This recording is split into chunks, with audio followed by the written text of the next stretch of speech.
Hey, deserving listeners, 90 Day Fiancé. Let's watch. Michael, on paper, and I really hope it will not ruin anything. You were married 3 times?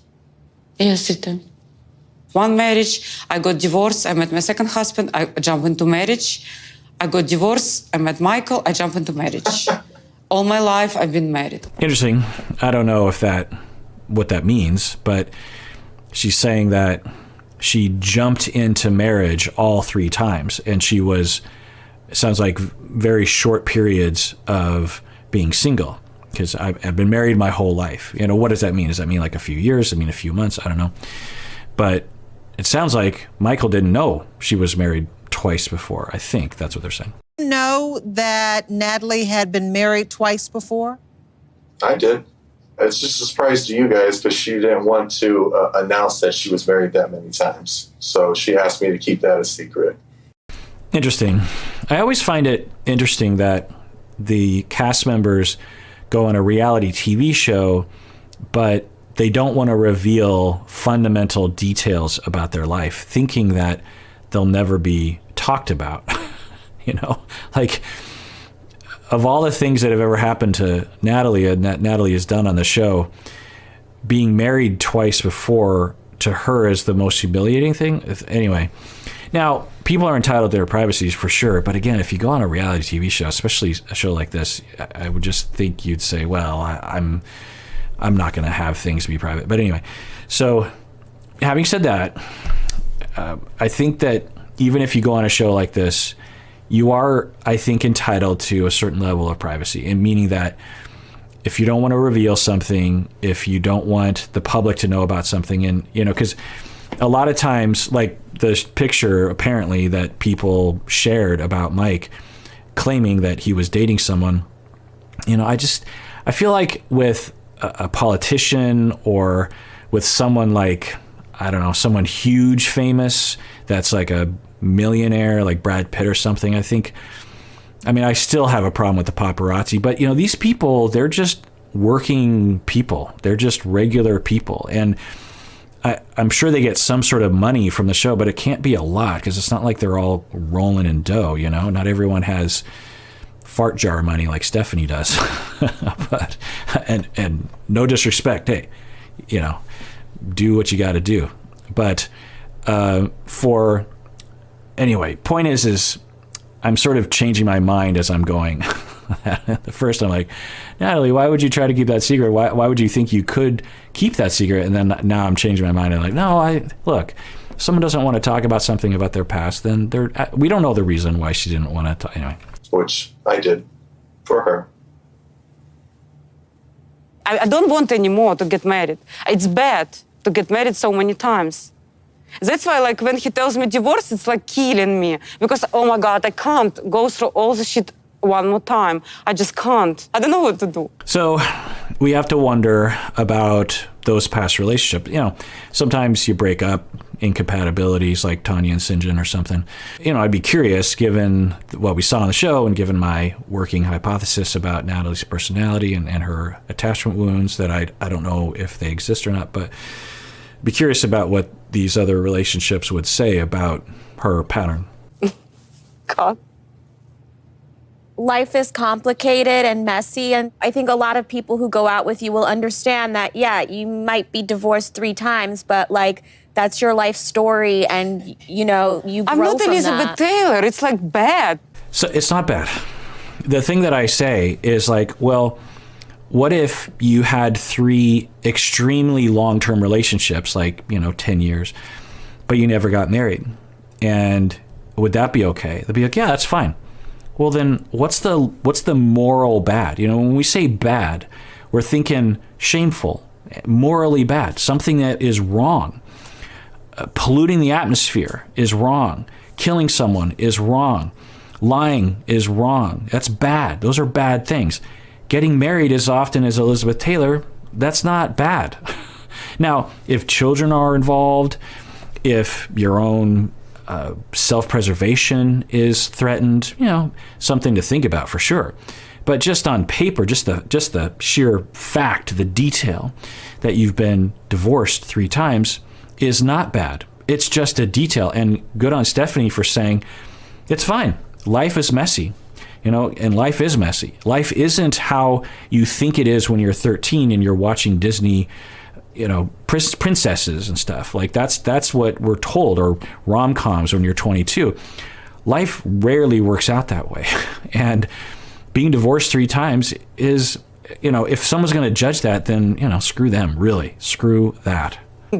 Everybody blame me. But how I left, I wouldn't even take my clothes.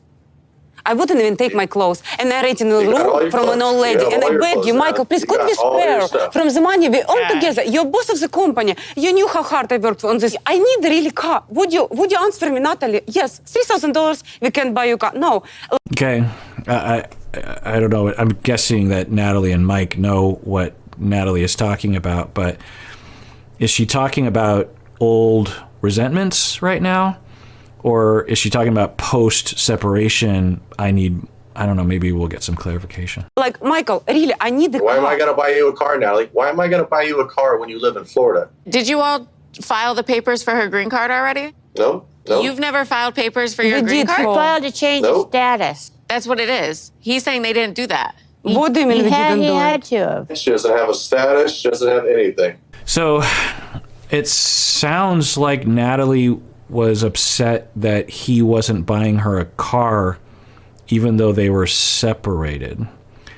And on one hand, it's fine. You're asking for a favor from a former relationship, and you're asking for a little bit of help. Sinjin asked Tanya for some help, and Tanya, there was that whole conversation, which will be posted later, I'm guessing. It sounds like Natalie felt like entitled to that, and maybe she has a reason for that. I wish we had some more details there, but she just kind of said a whole bunch of things, and maybe it's a minor detail in the overall scheme of things. Never have gotten to that stage for her status. So yeah, literally she has no paperwork right now. What can I do? And it's his choice, not mine.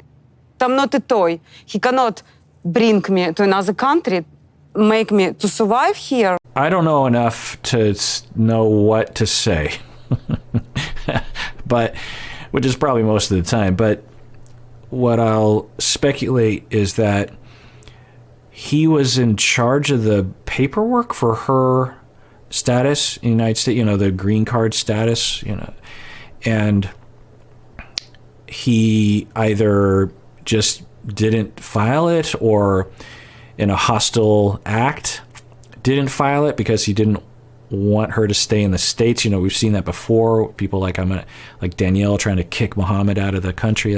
Was that what was going on? Or I don't know.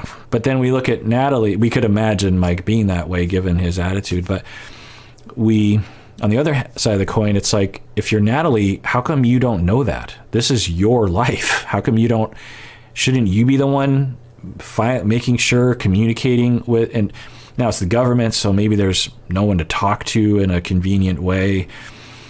So is Mike mistaken? I don't know. But it's an interesting, and I think we're picking up on maybe a dynamic here where Natalie just wanted him to do everything along those lines, like pay for me and file the paperwork. And I don't know, though. I can't really. This is the first time I think we're heading into that territory, so I'm confused. And after send me back. I'm not a toy. You can't do this to me. That's it.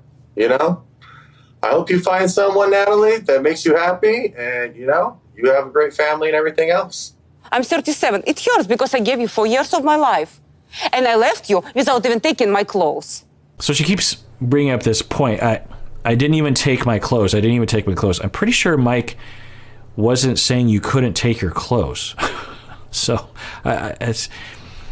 Natalie, I think under stress, has a hard time thinking straight. Unless I'm missing something, which is absolutely possible given I don't know these people. So, but there's some evidence that Natalie gets real focused on some ideas sometimes, and she believes that these are just daggers through the heart of the matter, when I don't think anyone agrees with that. Like, I didn't even take my clothes, Mike. It's like, okay, well, why? Like, if you were leaving, did you forget? Were you in a hurry? Why did you not take your stuff? I'm pretty sure Mike wouldn't have. Well, what do we think Mike would have done? I'm trying to remember the circumstances, right? I mean, I'm pretty sure Natalie had at least. I mean, how long does it take to just grab all your stuff and throw it in a hefty bag? I've done that before. Back, when you're moving and you don't have any money, you just throw everything in hefty bags. And the hefty bags are costly too. I remember thinking like, oh, how do I afford hefty bags? We got married and you were gone in 6 months, Natalie. I took you to my dad's. Michael, please, I don't want to talk I took about you it. to a bunch of places. Right. You made your bed, now you got to lay in it. I wasn't a priority for you. I just want you to know I did all I could, honestly. Yeah, I believe that. I believe both of them, really, that they both, and I think the common discourse is that Mike never loved her, or she was just in it for the green card, that kind of stuff. That was not my take. I don't know. But my take on the two of them was that they deeply loved each other, particularly in the beginning, and are two relationally traumatized individuals that have different ways of dealing with that relational trauma that triggered each other. Rehash that. But my take was absolutely that she did everything. She worked hard. Was it pointed in the right direction? Clearly not. I have no ill feelings against you. Okay, I will always have a spot in my heart for you. It didn't work out. You live in a completely different state. We're not together no more. I'm terribly sorry. It's time. So I think what, Natalie is sad, and I think Mike is too, but we're never going to see that. And I think what's happening, I don't know, but I think what's happening is Mike is like, I don't want to be financially responsible for you. I don't want to be tied to you anymore. I don't want to have any involvement with you. I want a divorce, and I want you out of my life. And I think for him, he's thinking if she goes back to her home country, then I'll truly wash my hands of it. I think it's his logical thinking. And so I think he's at the very least not helping her with her residency status. But he just said, I don't have any ill feelings to you. I don't think that's true.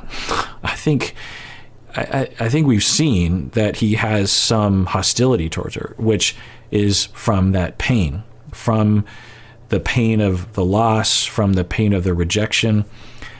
Is that, does that make sense to the outsiders that he would feel that? Probably not. But I think they're both deeply hurt by the other person. And I don't think that's going to stop anytime soon. It's been a whole year since you've been home.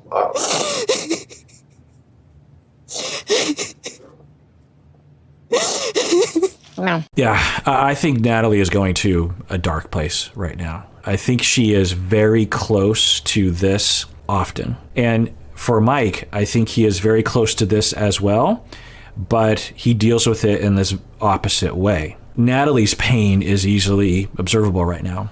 Mike's, it's hard to imagine. I've worked with a lot of Mikes in my life. I don't know if I conceptualize Mike accurately. I've worked with a lot of avoidantly attached individuals, and it's easy to become convinced, seduced, if you will, by their defenses that they have no emotions and that they don't have care, they don't have pain. They're cold and reserved. Time and time again, I learn, no. Every human has this underneath. Every human has these feelings. We all just have different ways of dealing with it. Ed has a different way of dealing with it. Debbie has a different, Colt has a different way. Sean has a different way. I have a different way. And anyway, so Natalie is having a feeling right now. And I think that very frequently, I always just think about that time when she had that absolute emotional episode when it was the very beginning of their story and they were in Kyiv, and I believe, right? And they were having breakfast with the mom and she was like, I want to have kids. And Mike's like, yeah, I mean, but do we have to talk about that right now? And then I kind of triggered her, and very quickly she decompensated. She's on the bed. She's in a fetal position crying. And I remember thinking, what is she upset about? Because he wasn't but in his way, Mike wasn't reacting in the way that could have helped. The way that could have helped would have been like, oh, like as soon as he saw her start to react, he could be, oh, honey, absolutely, I want to have kids. I'm just not saying I want to get pregnant right now. Can we wait a little bit? You know, some reassurance, some spontaneity around the attunement, if you will.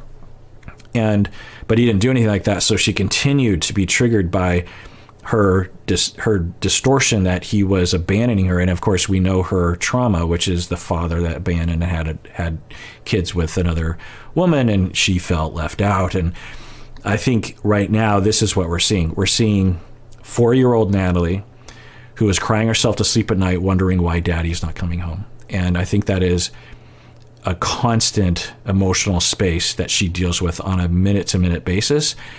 And a lot of her behaviors, I think, stem from that.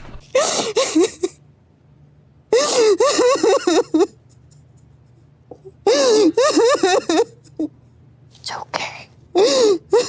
And we can absolutely imagine why this would be triggering. I mean, she's seeing a version of her dad be cold, possibly lying about dating someone else, and just uncaring and being callous towards her, on the surface anyway. And you know, we could absolutely imagine her going back to that place.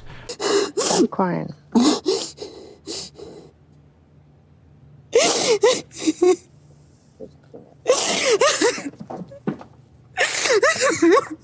Yeah, this is real.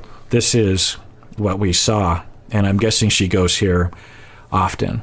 This is that place, I think, that we saw so many seasons ago when she was in Kyiv and she was on the bed in a fetal position. I think she's suffering deeply often.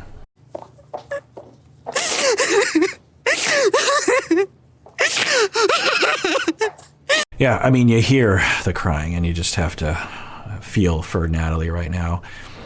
I don't really think a majority of this pain is Mike's fault. I think part of it is, but I think a majority of it is a lifetime of this wound, possibly being poked at repeatedly by her previous husbands. Maybe that's part of what went wrong in the past. I wouldn't be surprised. Not that the previous husbands didn't have their own issues. I'm guessing that they did. But yeah, you just feel bad for Natalie. And the falsehood that can come from this is like, oh, Natalie has so much emotion and Mike has no emotion. Again, the thing that I frequently will force myself to visualize is Mike has an inner Natalie, just like this, perhaps even more like this, because it's never been expressed and never been held by someone else. And we've certainly seen the way his mom is and could extrapolate maybe what Mike's early childhood was like, who knows. But it's hard to visualize that, right? It's hard to imagine Mike having something like this, but I wouldn't be surprised if he has this times, 2, because he's never been able to express it. I mean, at least Natalie feels safe enough to cry. Does Mike feel safe enough to cry?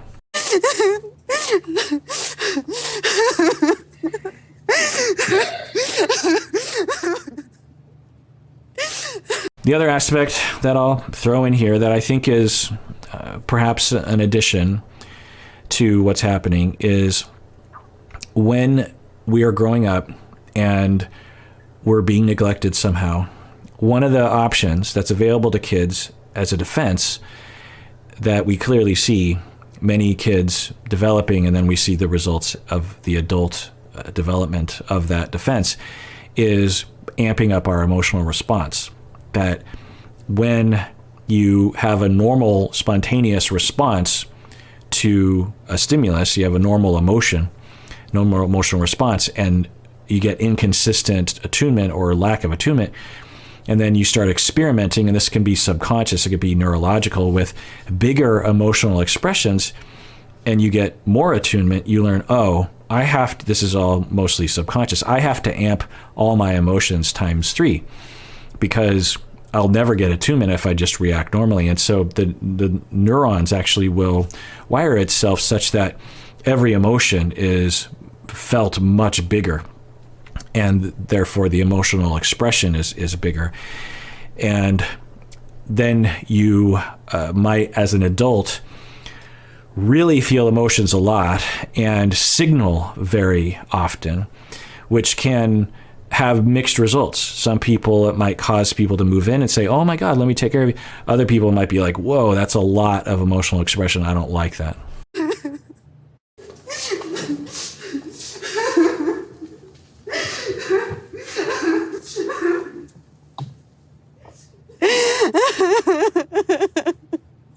I can't, I will not go there. In light of what we learned about her being on antidepressants, seeing this, who knows? But, there's a line between reality TV fun and reality TV reality. And I don't know what we're seeing right now. I will not fucking go through this hell anymore. I can't. Fuck him. File for divorce, fucking dive. Go on the street. Household. Yep, fetal position. That's what I thought. It's happening. Yikes. And you think about her friend, you just wish that her friend was here, the headband woman. Yeah. I hope she has a therapist. In fact, if I was a producer on the show, I'd be like, you can't leave unless we have confirmation that because this is breeding ground for bad things happening. Hey, Mike. Yeah. That was tough. This is intense, Natalie. I think the finality of the divorce really just hit her right then and there. Yeah, Stephanie, for the most part, during the tell-all, has been kind and wise. That one, I'm not sure. I mean, I think that's probably true. So I'm not saying that's not true, but I think intellectually she's okay with the fact that the relationship is ending, and the adult part of her is like, yeah, divorce, it's unfortunate, but I'm moving on. But I think where she's going is a much deeper place, because she's in contact with that cold reservedness that he does. There's no indication of warmth from him. There's no indication that he cares. There's no indication that he ever cared. And that perception would really hit her where it is painful, for that deep, deep wound of being abandoned. I'm speculating of when she was young. And you're 100% sure about that, right? This is a done deal. Hey, Mike, Deal? do you have her clothes? Do you still have her clothes? I packed up all of her clothes before she even moved to Florida. Is there any way you can get her stuff to her? I mean, is that possible? I'll fly it all down there. I'll bring her snowboard stuff. I'll bring the paperwork, and yeah. All right, well, that does it for that episode of Psychology in Seattle. Everyone out there, please take care of yourself. Really, take care of yourself and take care of others if you are done taking care of yourself or you've taken care of yourself enough, because we all deserve it. We really, really do.